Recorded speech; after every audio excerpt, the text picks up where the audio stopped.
नौ आगे बढ़ते हैं। तो आपको दिमाग में आ गया होगा कि एन ब्यूटेन से दो आइसो। अब आप बोल रहे होगे कि साइड में बार बार क्यों बोल रहा हूँ, क्योंकि बेटा थोड़े दिन बाद में आपको इसकी अहमियत, इसकी इंपॉर्टेंस पता चलेगी कि मैं ये बार बार आपको क्यों बोल रहा हूँ कि ये बहुत इंपॉर्टेंट है, क्योंकि उस समय आप भूल जाओगे, फिर दिक्कत आएगी। इसलिए आज कम से कम घर पे 2-3 बार लिख लेना नोटबुक में। एक बार देख के लिखना, बाकी बिना देखे लिखना कि C4H9 कितने होते हैं, C5H11 कितने होते हैं और उनके नाम, बस इतने याद करने आपको। इसके अलावा आपको कुछ भी याद नहीं करना है। एल्कीन में 2-3 चीजें याद रखना। एल्कीन में इस ग्रुप को बोलते हैं हम, इस ग्रुप का नाम है बेटा एलाइल। एलाइल किसे कहते हैं? डबल बॉन्ड के पास वाला कार्बन। कौन सा कार्बन है ये? sp3 हाइब्रिडाइज कार्बन, और you can say saturated carbon. Double bond के पास वाले सैचुरेटेड कार्बन से हाइड्रोजन हटाते हो तो इसे क्या बोलते हैं? एलाइल बोलते हैं। इथीन से H हटाते हो, इसे विनाइल बोलते हैं। क्या बोलते हैं? इसे विनाइल बोलते हैं। प्रोपाइन से H हटाते हो सैचुरेटेड से, तो इसे प्रोपार्जिल बोलते हैं। क्या बोलते हैं? प्रोपार्जिल। ये एलाइल, विनाइल और प्रोपार्जिल, ये तीनों बहुत इंपॉर्टेंट है, याद रखना। बेंजीन, बेंजीन क्या होता है? C6H6, इससे H हटाते हैं तो क्या बनाते हैं? C6H5, इसे बोलते हैं एराइल और फिनाइल। किससे दिखाते हैं? या तो Ar से वैलेंसी फ्री या PH से वैलेंसी फ्री। बेंजीन नहीं बोलते, ध्यान रखना, इसे एराइल बोलते हैं या फिनाइल बोलते हैं। टॉलुइन, टॉलुइन से ये H हटाते हैं, सैचुरेटेड कार्बन वाला, एलाइलिक कार्बन वाला, इसे बोलते हैं बेंजाइल। क्या बोलते हैं? इसे बेंजाइल। तो ये एलाइल है, ये विनाइल है, ये आपका प्रोपार्जिल है, ये आपका एराइल और फिनाइल है, C6H5। बेंजीन से H हटाने पर क्या बनता है? एराइल, Ar या PH। इसे बेंजीन को आप ऐसे लिख सकते हो, ARH। इसका मतलब ये बेंजीन का एराइल जो ग्रुप है उसमें H लगा दिया तो वापस ये बन गया। तो C6H5 free valency is called aryl और फिनाइल। टोल्यूइन से H हटाओगे तो क्या बनेगा? बेंजाइल। एक और H हटा दोगे, एक और H हटा दोगे, ऐसे दो वैलेंसी फ्री कर दोगे तो इसे बोलते हैं बेंजाइलिडीन। इडीन वर्ड आ जाता है। क्या वर्ड आ जाता है? इडीन, बेंजाइलिडीन। यानी कि अगर यहां पर मैं 2 Cl लगा दूं तो नाम हो जाएगा बेंजाइलिडीन क्लोराइड। ये Cl लगाऊं तो नाम हो जाएगा बेंजाइल क्लोराइड। बेंजाइल क्लोराइड का मतलब एक ही वैलेंसी फ्री है, और बेंजाइलिडीन, इडीन का मतलब एक कार्बन से 2 वैलेंसी फ्री है, तो उसे बोलते हैं इडीन।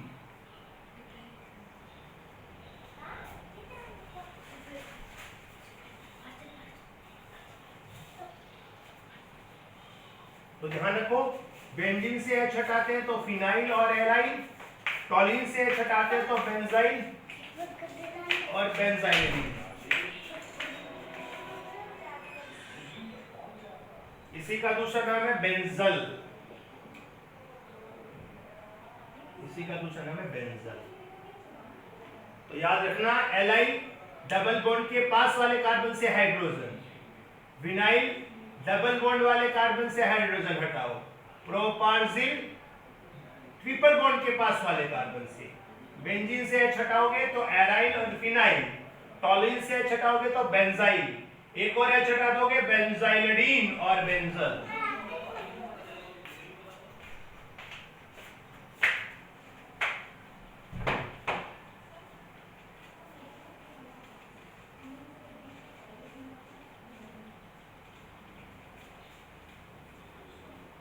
तो अब थोड़े थोड़े पिक्चर क्लियर होगी तो हमें बहुत आसानी से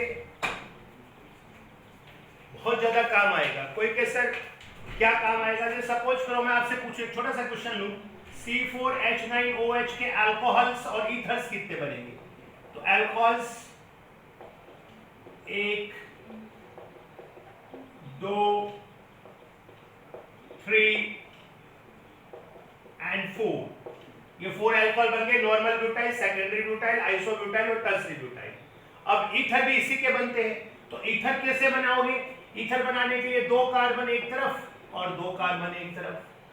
मिथाइल और इथाइल एक ही होते हैं, मतलब इथाइल के कोई और स्ट्रक्चर नहीं हो सकते। इथाइल का भी एक स्ट्रक्चर होता है, इसलिए इसमें कुछ चेंज नहीं कर सकते।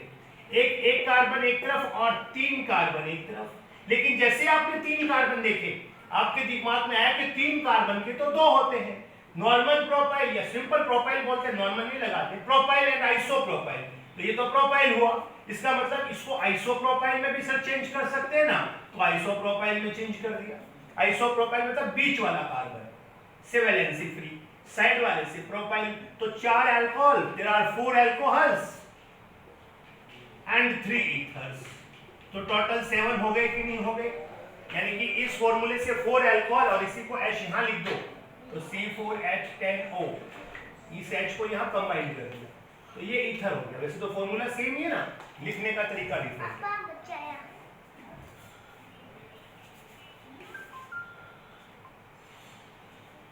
तो ध्यान रखें कि अपने को पता होना चाहिए कि यार ये इथाइल है, इथाइल तो एक ही होता है, कुछ कर ही नहीं सकते।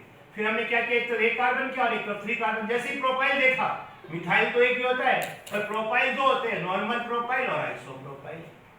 तो नॉर्मल प्रोपाइल ये होता है, आइसोप्रोपाइल ये होता है। इस पर भी OCH3 और इस पर भी OCH3। तो ये बड़ा आसान हो जाएगा आपको आइसोमेरिज्म में। बाकी जब आप बहुत सारे क्वेश्चन है जो आसान हो जाएंगे। एक चीज और याद रखो, एक डबल बॉन्ड एक साइकिल के बराबर होता है।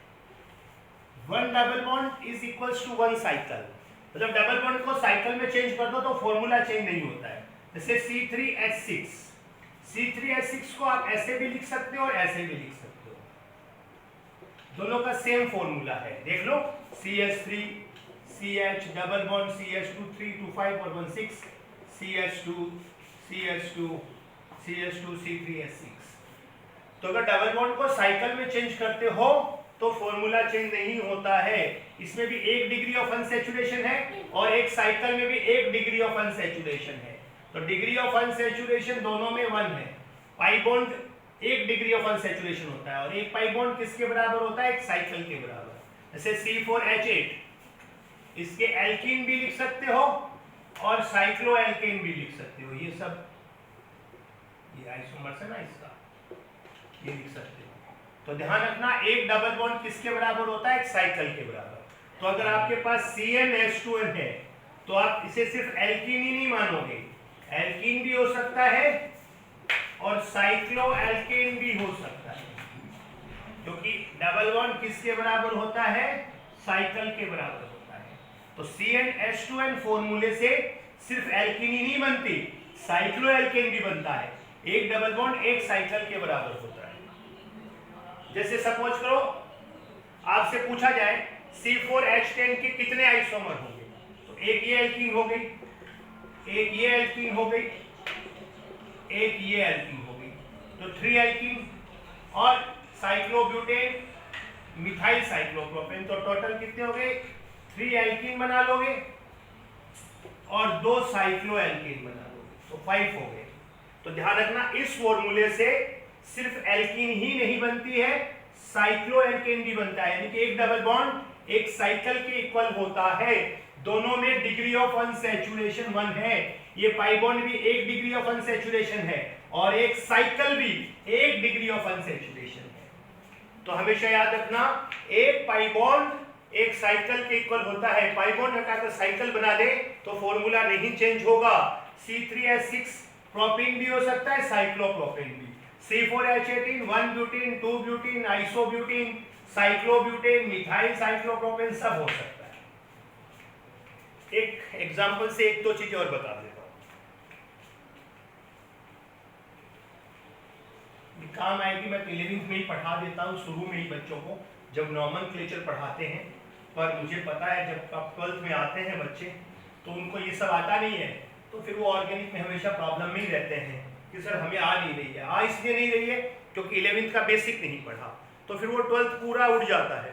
सारे चैप्टर इंटरकनेक्टेड हैं, आपको 11th अच्छे से आएगा तो ही 12th आएगा।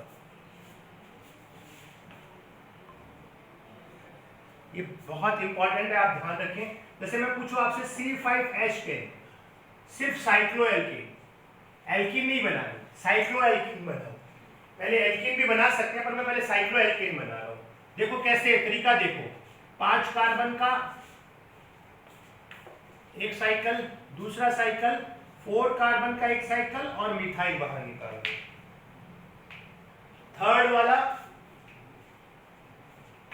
3 कार्बन का साइकिल और इथाइल बाहर निकाल लो, या 4 कार्बन का साइकिल 2 मिथाइल बाहर निकाल लो, दोनों मिथाइल एक ही कार्बन पर, या फिर अलग अलग कार्बन। तो ये C5H10 बन गए। कैसे? 5 कार्बन की साइकिल नहीं सर, 4 कार्बन की साइकिल बना के एक बाहर निकाल लो, 3 कार्बन की साइकिल बना के इथाइल बाहर निकाल लो। इथाइल को 2 मिथाइल में क्या कर सकते हैं, ब्रेक कर सकते हैं, या दोनों मिथाइल अलग अलग निकाल लो। तो ये आप कर सकते हैं। नेक्स्ट, चलिए बेटा पापा क्लास में। एल्कीन बनानी हो तो एक एल्कीन,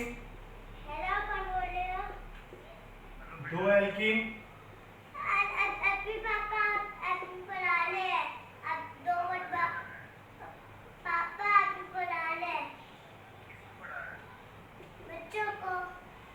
ये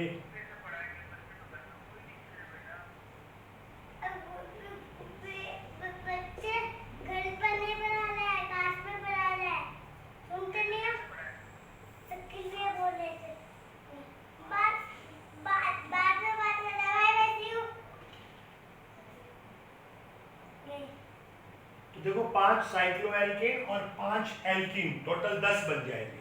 कोई जनरल फॉर्मूला नहीं है कि आप कोई फॉर्मूला यूज कर ले, लेकिन आपको आना चाहिए डबल बॉन्ड 1 पे लगाया, डबल बॉन्ड 2 पे लगाया, यहाँ पे लगाओगे तो फिर 2 पे आया, फिर आपने ब्रांच कर ली, फिर 1 पे लगाया, फिर 2 पे लगाया, फिर वापस ये 1 पे आ गया, और कहीं आ नहीं सकता है।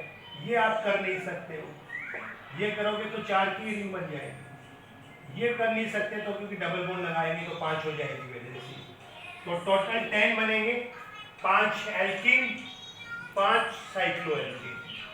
आज घर पे करना C6H12 के सारे साइक्लो एल्कीन बनाना। आज घर पे ट्राई करना, ये होमवर्क है आपका। C6H12 के सारे साइक्लो एल्कीन बनाना।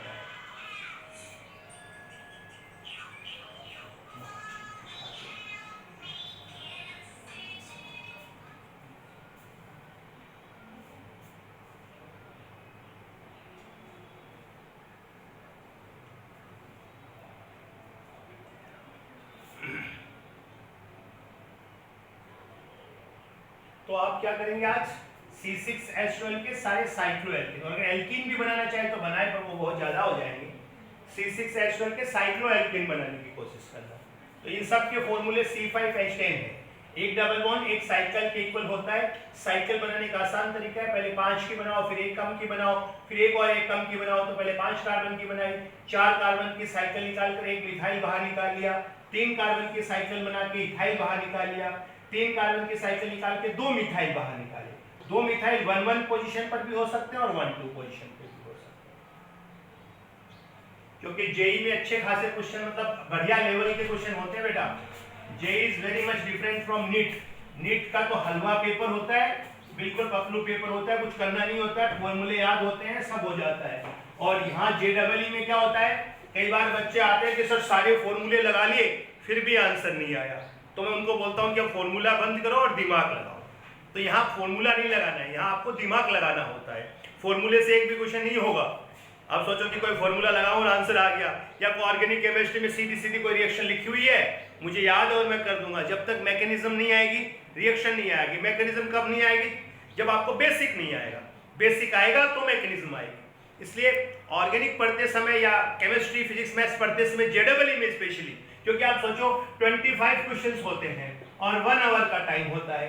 नीट में 45 क्वेश्चन होते हैं और 1 आवर का टाइम होता है। दोनों का टाइम सेम है और क्वेश्चन यहाँ 25 और यहाँ 45 है, फिर भी बच्चों से नहीं होते और यहाँ फिर भी बच्चे कर जाते हैं। तो यहाँ तो बिल्कुल पतलू टाइप का पेपर होता है, कुछ होता नहीं है, फॉर्मूला लगाओ और आ जाएगा। पर यहाँ पर जो 20 क्वेश्चन होते हैं वो तो एमसीक्यू है, और 5 जो क्वेश्चन है वो मतलब न्यूमेरिकल वैल्यू टाइप है।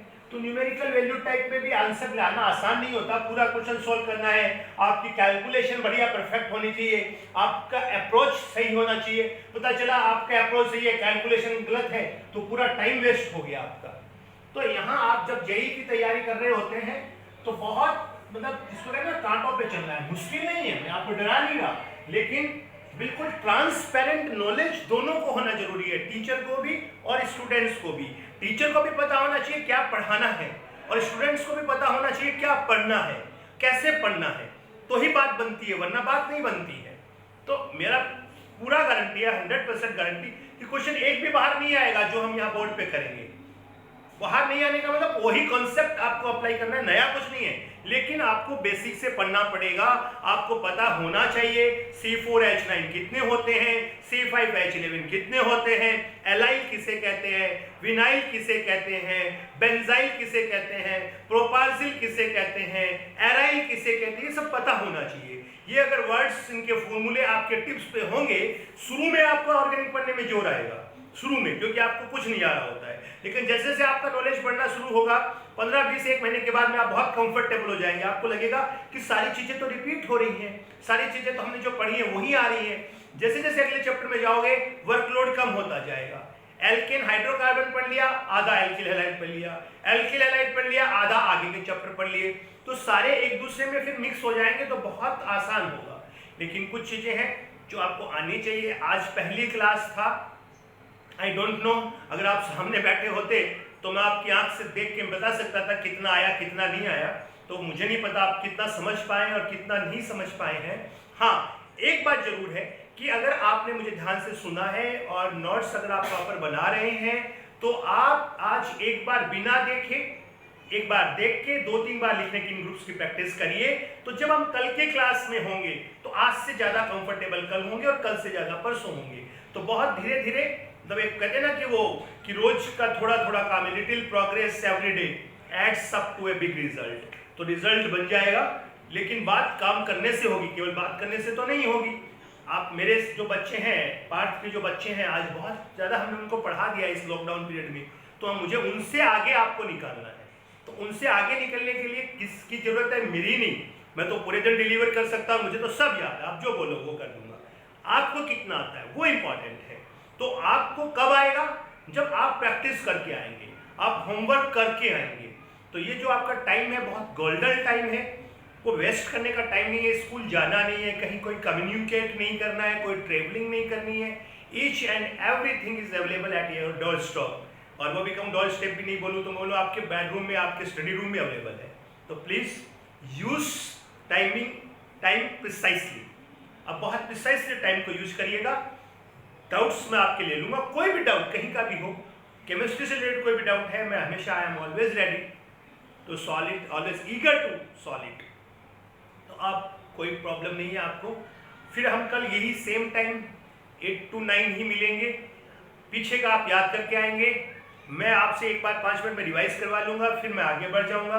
अभी आपको कोई डाउट है जो आज पढ़ाया, या और कोई आपके मन में कुछ भी चल रहा है, तो यू कैन आस्क मी। अभी कुछ भी डाउट है आप मुझसे पूछ सकते हैं। मैंने आज को होमवर्क दिया है कि C6H12 के कोशिश करेंगे तो एल्कीन भी बनाए, एल्कीन नहीं बने तो भी बात नहीं, पर बनाए आप, और साइक्लो एल्केन बनाए, ये दोनों बनाए आप। C5H12 10 के मैंने बनाए, C6H12 से मैंने कहा ना डबल बॉन्ड किसके बराबर होता है? एक डबल बॉन्ड साइकिल के बराबर। तो आप इस डबल बॉन्ड को हटाकर साइकिल वाले भी बनाएंगे।